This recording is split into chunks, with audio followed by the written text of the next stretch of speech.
Heimlich maneuver merupakan satu kaedah bantuan kecemasan untuk menyelamatkan mangsa yang tercekik. Bagaimana seseorang itu boleh tercekik?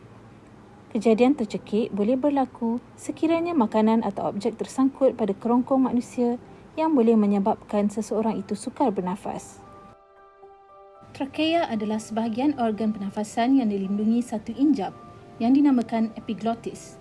Laluan di bahagian tekak itu dikongsi dengan bahagian esophagus, iaitu laluan bagi makanan dan minuman ke bahagian perut. Epiglottis memainkan peranan penting sebagai penutup yang membenarkan makanan dan minuman melalui esophagus tanpa memasuki bahagian trakea. Apabila seseorang menelan makanan, epiglottis akan terlipat dan menutup saluran pernafasan. Makanan seharusnya akan terus bergerak ke dalam esophagus menuju ke perut, tetapi jika makanan tersebut menghalang saluran pernafasan, orang tersebut akan tercekik.